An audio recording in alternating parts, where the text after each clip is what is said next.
Hey, what do YouTube? This is your boy Dieakas, and I'm here to bring you my review of NXT Takeover Brooklyn 3 and SummerSlam 2017. Overall, I thought this weekend was an action-packed weekend of wrestling, entertainment, so on. So, without further ado, let's get on to NXT Takeover Brooklyn 3. Alright, first match on the card was Cien Almas versus Johnny Gargano. Johnny Gargano takes the L in this match, which is, I think, that went against my prediction, but I'm not surprised about that. Andrade, they showed him, they teamed him up with Zelina Vega, and who knew a DIY shirt would play such a role in the ending of that match. So I'm not really surprised that this happened. Andrade's been losing for a long time. He needs an edge. I think he's getting that edge with Zelina Vega. Next match we have is the Authors of Pain versus Sanity for the NXT Tag Team Championships. It was a team effort, but Sanity finally steals.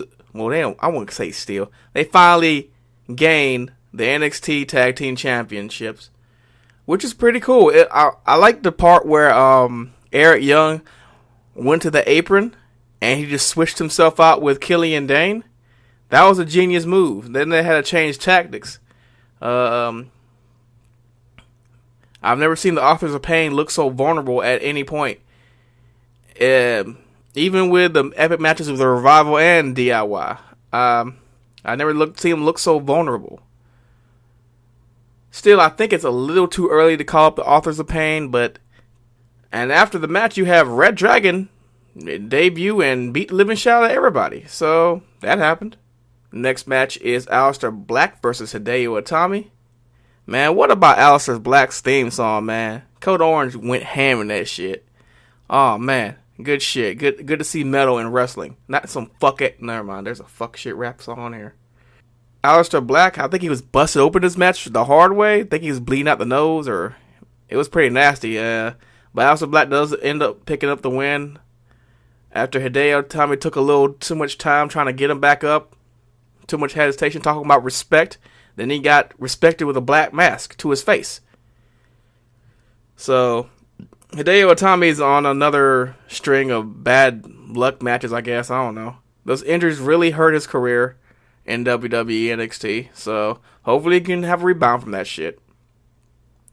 We have Asuka versus Ember Moon for the NXT Women's Championship. Asuka goes against everything that I predicted. She beats Ember Moon by submission, which I thought Ember Moon was going to win. I really thought about that. I really thought that Ember Moon was her time to shine, but I guess not. So I think it's only going to be a matter of time before Ember Moon either gets a third match with Asuka or gets shipped up to the main card. Alright, in the main event we have Bobby Roode versus Drew McIntyre for the NXT Championship match. This match was a complete slugfest. It was good. It was lots of back and forth action.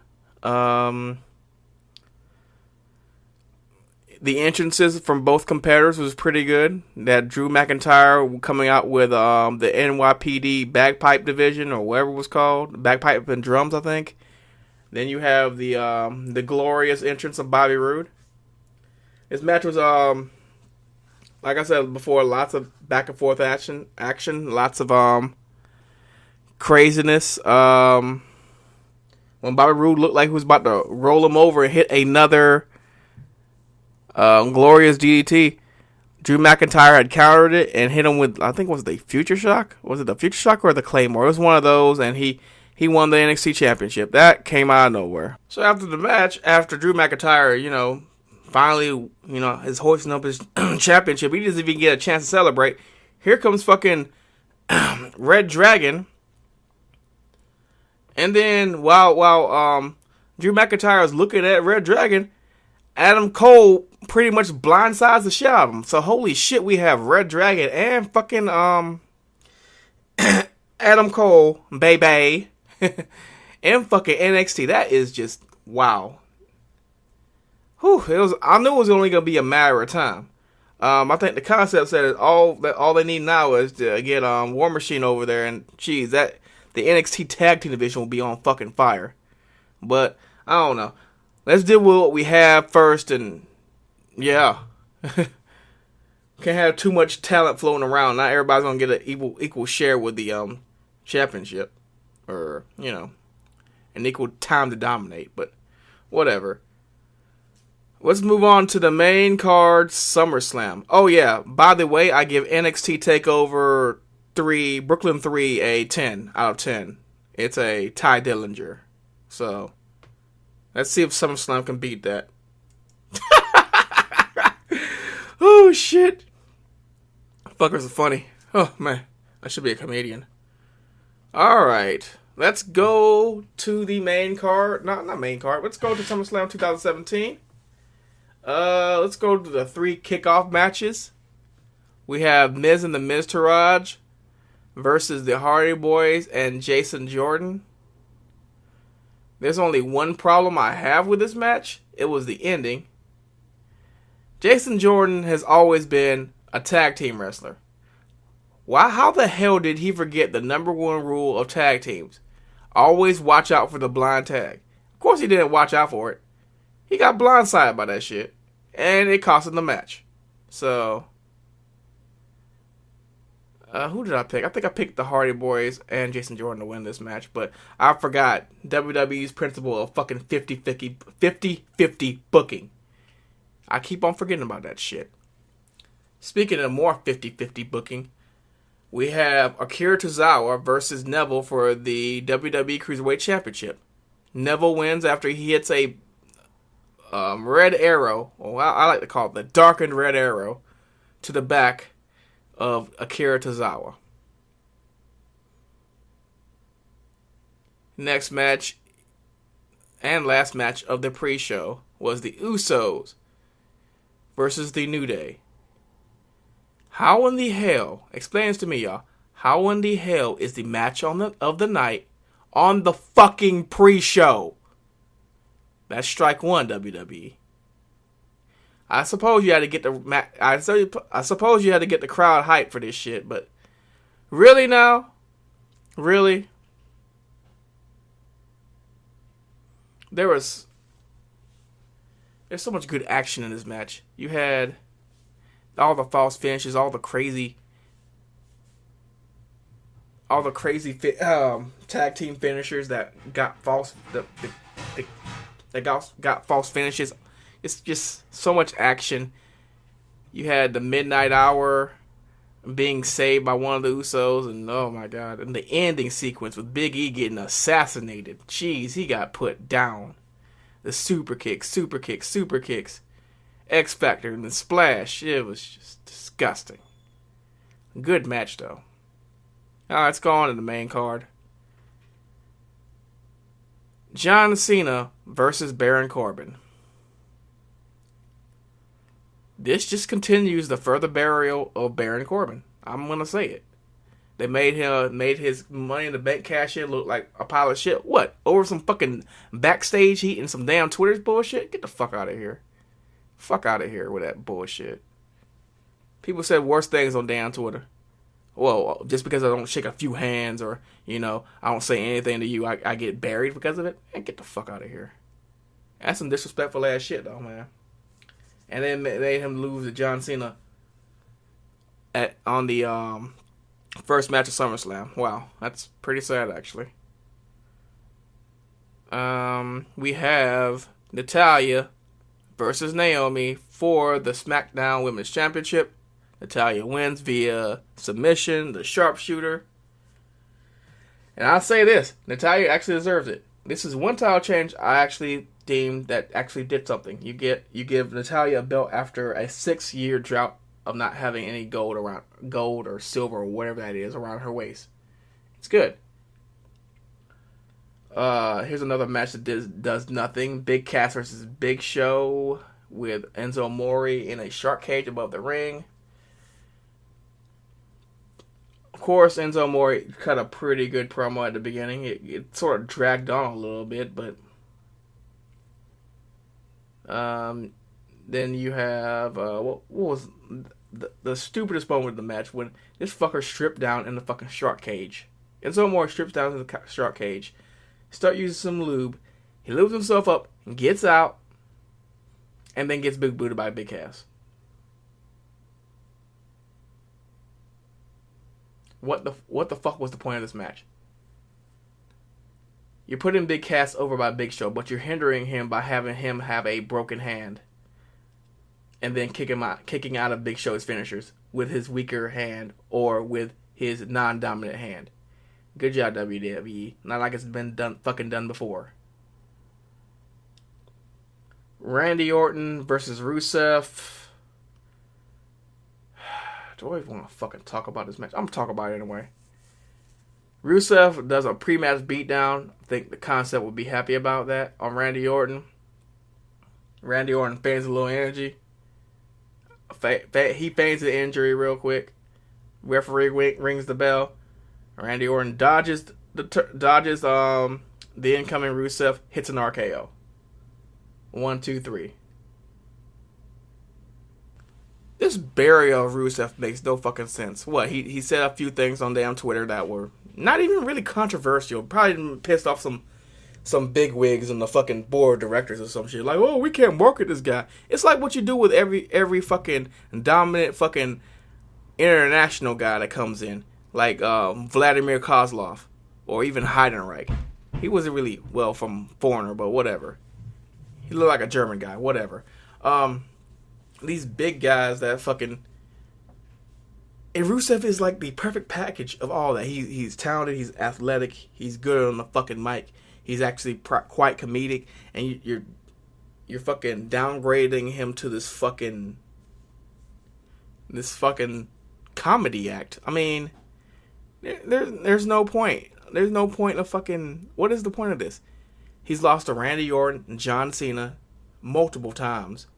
It's just you're just further burying this guy. Instead of elevating this guy, you're putting more dirt on him. And if you want to push him as a champion, people are gonna look back at this shit. People are gonna look back at shit like Big Show hitting him with a fucking WM Day 3 times in the fucking quarter, and they say this guy's not believable as a champion. There's another guy on this roster who's not believable as a champion, and he's the current WWE champion. That's fucking Jinder Mahal. That's not the fucking point. I'll get to that in a little bit. But Randy Orton defeats Rusev via the RKO in like 10 seconds. Get the fuck out of here. Next match is Sasha Banks versus Alexa Bliss for the Raw Women's Championship. This is a pretty good match too. I really can't say much on it. Sasha gets the win. She becomes Raw Women's Champion. I'm happy for her. Doesn't do shit. The Bayley's injury happened at the wrong fucking time. But injuries do happen. You have to ride around it. I guess that's the best thing they can come up with in such short notice. So, whatever.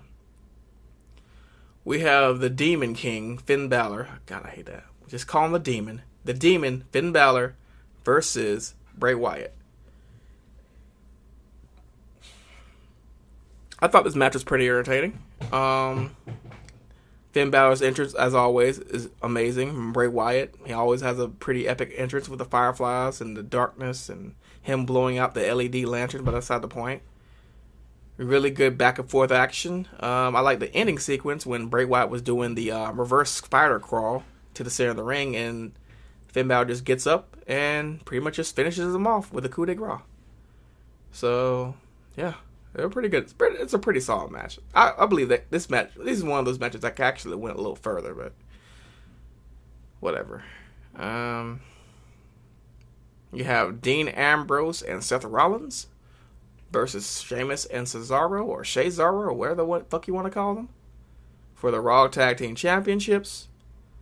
This is something nice. Dean Ambrose and Seth Rollins do pick up the win.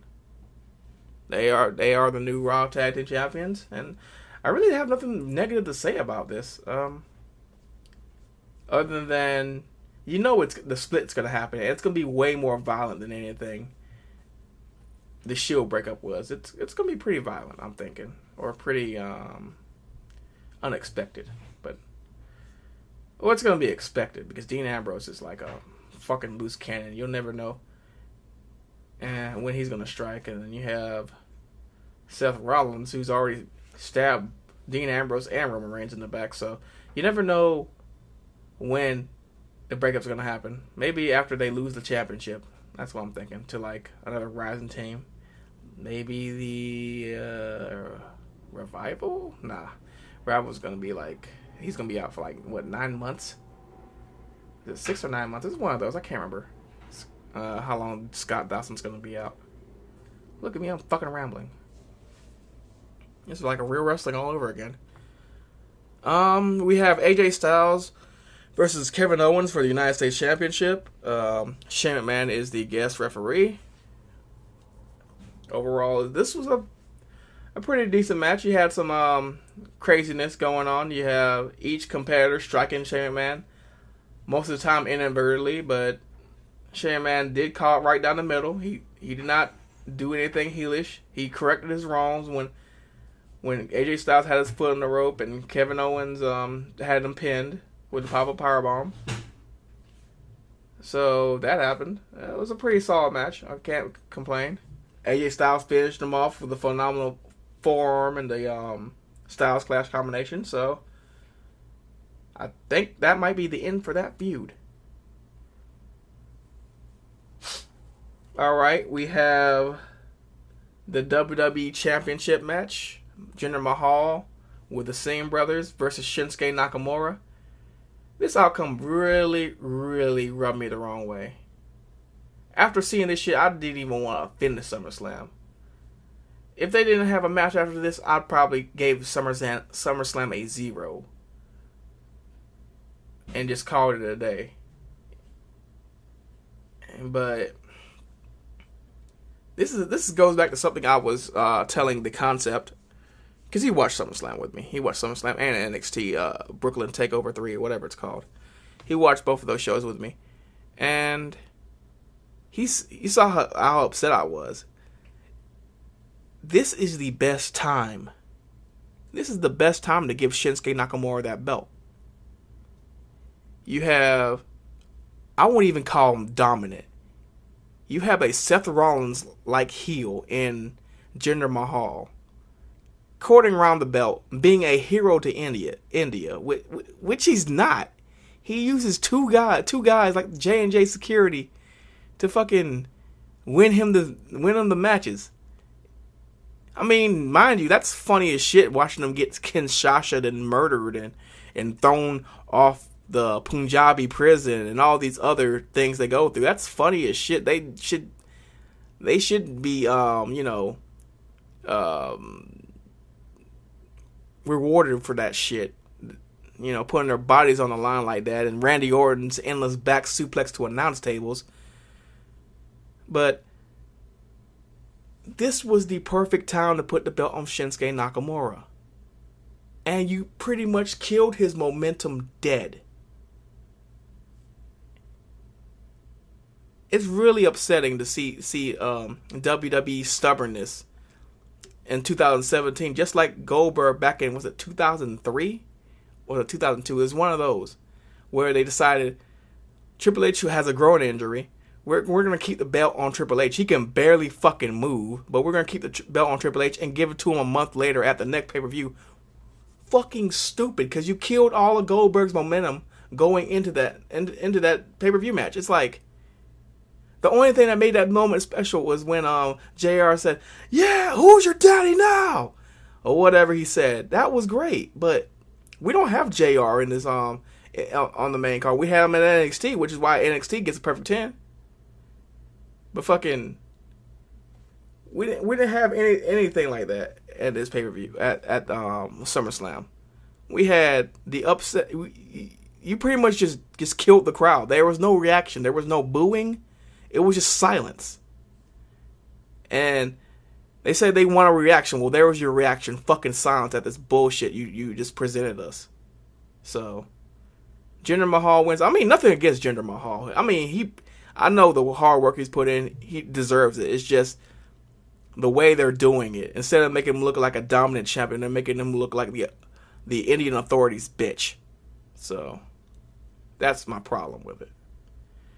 All right, Fatal 4-Way time, main event time. We have Brock Lesnar, Braun Strowman, Roman Reigns, Samoa Joe. All these big motherfuckers, over 250 pounds each, for the Universal Championship.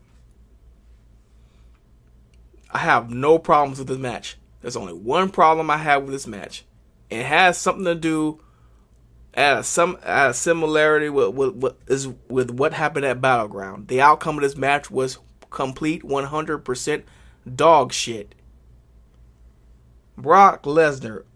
I mean, I understand you want to make him look strong for that supposed fight with John Bones Jones, that crack addict or cokehead or whatever the hell he is. Of course you want to make him look strong, but geez, he's hijacked the championship. This whole thing is stupid. It's like, it's yet again, like I was bringing up with Shinsuke Nakamura in a comparison to Goldberg. Pretty much Braun Strowman. Braun Strowman is like Goldberg in the sense of he's so fucking red hot. Put the belt on him now and let's see what he can do with that belt instead of letting this fucking part-timer hold his damn belt. Now I understand you. Brock Lesnar is a fucking a multi-million-dollar investment. That's understandable. But goddamn, he doesn't.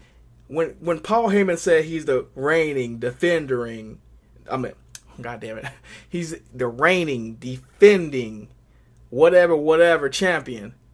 Reigning, yeah. Defending, fuck no. You don't defend a belt two times in a 3-month period and be called defending. Maybe in UFC, yeah, but in WWE, nah. You defend that belt when it's needed. Maybe once a month. Hell, even twice a month. Shit. Then again, Dean Ambrose didn't defend his United States Championship at all, but that's beside the point. What I'm getting at, though, is Braun Strowman dominated this fucking match. He's red hot. Everything he did, the crowd was 100% behind it. Even Samoa Joe. People wanted Samoa Joe to win, which is cool. Yeah, I wanted Samoa Joe to win too. Shit. My money was behind Braun Strowman, though. The way he was destroying Brock Lesnar, putting him through damn announce tables and fucking pushing the announce table over him. You know, just destroying everybody. Instead, Roman Reigns gets F5 and that's the end of it. What fucking bullshit. And Brock Lesnar, yeah, he was beat up. He was selling his injuries pretty good. Yeah, whatever. What the fuck ever. Jeez. It's not what the people wanted. The people were very upset about that shit. Well, there are some Brock Lesnar fans. That's cool and everything. I mean, and a Universal title is not the prettiest thing to look at. But damn, when I want to think of a reigning, defending, conquering champion, I think of fucking Braun Strowman. I don't think of Roman Reigns. Sometimes I might think of Samoa Joe, and I sure as hell don't think of Brock Lesnar as a reigning, defending champion. But that's my rant about that shit. In the end, I even put this on Facebook on the Real Wrestling discussion chat. This pay-per-view gets a -3 out of 100. Final fucking answer. In all actuality, though, I have to give this pay-per-view, well, it was way better than Battle Round, so a 4.9, so it doesn't get quite a 5. I'll give the pay-per-view a 4.9. They could have done a lot better with some of these matches. There's a lot of title changes that did nothing. There's like maybe 2 title changes that actually did something. This pay-per-view was sort of weak sauce. For the biggest party of the summer, this was the This was like watching that girl get fucked at Metro PCS. And I live in that town, so I have to deal with this kind of shit. Anyway, this your boy Dieakas. I'm out of here. Hopefully record Real Wrestling tomorrow. And we'll have it up for you maybe Wednesday nights, I want to say. Hopefully. But, you know, shit happens in life. So, take care, everybody. Peace.